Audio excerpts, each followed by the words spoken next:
Bismillahirrahmanirrahim. Start with the great name of Allah, who is the most kind and merciful. Hello viewers, Assalamu alaikum. It's your host Nusrat Ali Mangnejo, student of Business Administration, batch 2K20 from Sindh University campus Larkana. And this video is recorded for the basis of final term in critical situation of COVID-19. And this lecture is supervised by Sir Ayaz Ali Methlo. Today's my topic is microeconomics. Microeconomics is the study of particular market and segment of the economics. It looks at issues such as consumer behavior, individual labor market, and the theory of fame.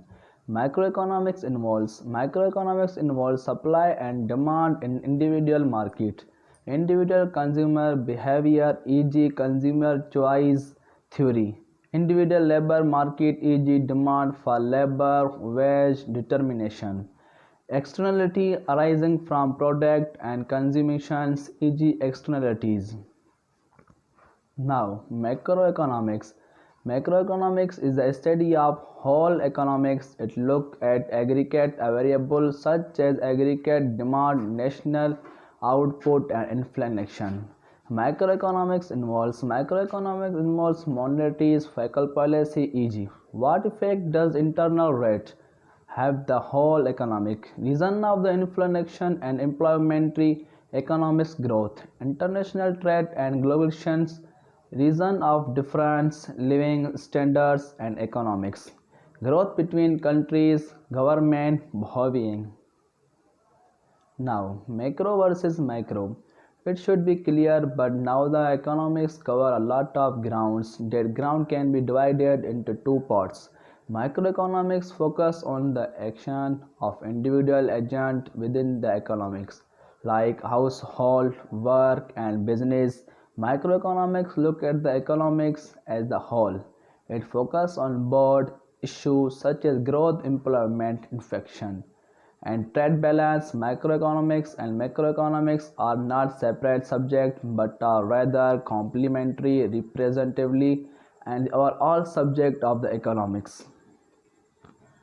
Now here is the difference between microeconomics. This is chart and difference of microeconomics and macroeconomics. The individual markets effect on the price of good, individual labor market, individual consumer labor, supply of good.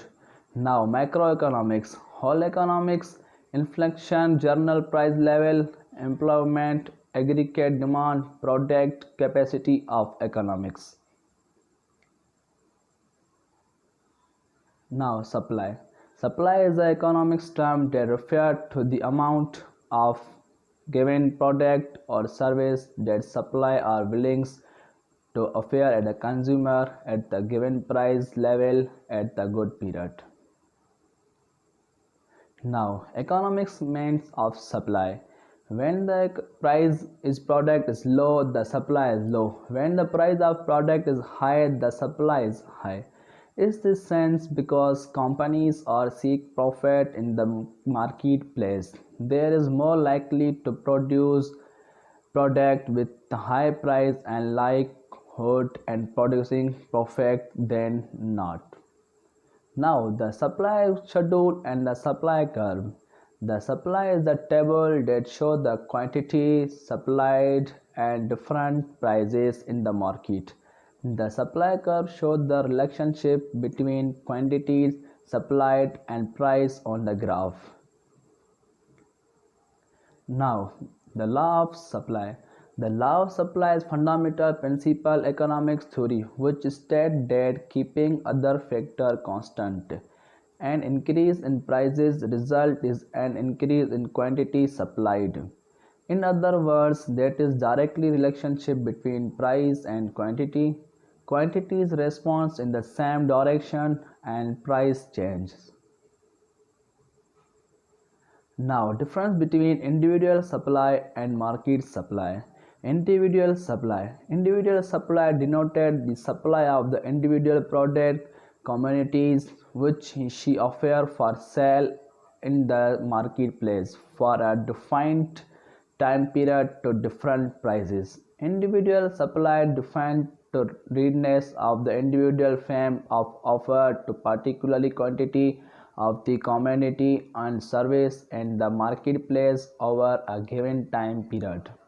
It is depend on the several different factors such as the product price, product cost, political and regulations, and the government, and so on.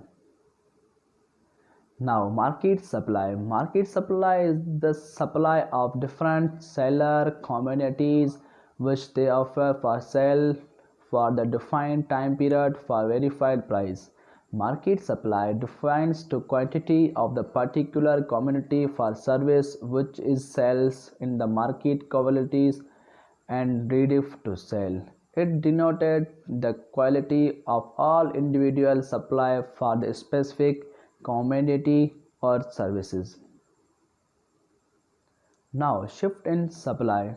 The position of supply curve will change following a change in one or more of the underlying determinants of supply.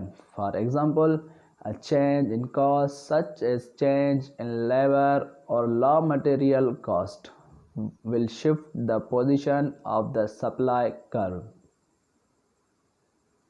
Now, the market equilibrium. Market is the situation.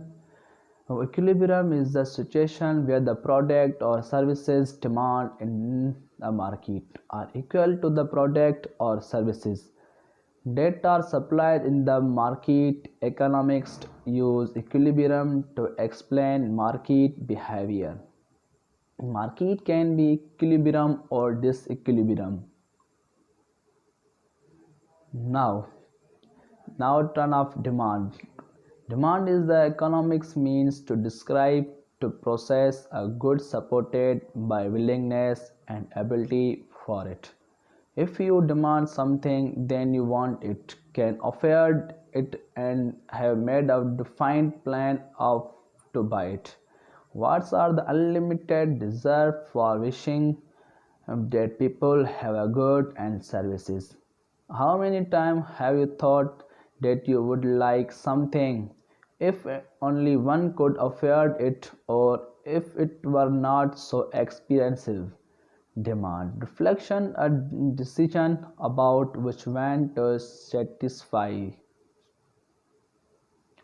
Now, demand schedule. In economics, a demand schedule is a table that shows the quantity demand of the good and services are at different prices level. A demand schedule can be graphed as the continuously demand curve on a chart, where the y-axis represented price and the x-axis represented quantity.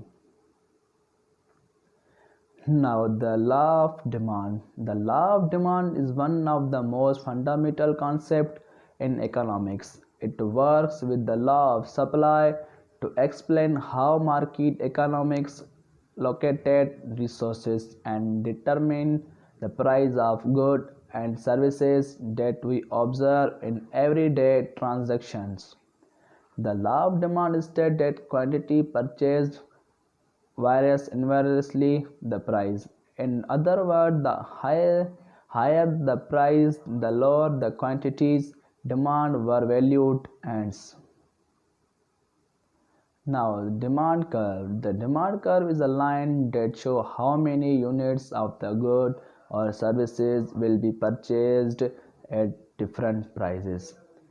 Demand curves are used to determine the relationship between price and quantity. They follow the law of demand, which states that the quantity demand will decrease as the price increases. Now, the individual demand. The individual demand is the demand of one individual or firm. It represented the quantity of the good that a single consumer would buy at the specific price point or the specific point in time. While the term is somewhat vague, individual demand can be represented by the point of view one of person, a single family or a single household. Now, the market demand. Market demand provides the total quantity demanded by all consumers. There are two types of market demand, primary and selectivity.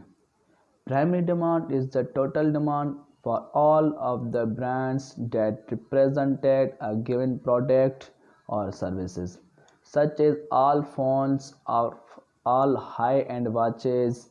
Selectivity demand is the demand of one particularly branded of product or service, such as iPhone or a Mahal watch. Now the shift in demand curve. The shift is demand curve in which a determinant of demand other than price changes. The position of the demand curve will shift to the left right following in the change in an underlying determinant of demand other than price. In changes, the rising of quantity that buyer wishes to purchase at the given price shift the demand curve to be right. In change, the lower the quantity that buying wishes to purchase at the given price shift the demand curve to the left. Thank you for watching. Share and like and subscribe my video.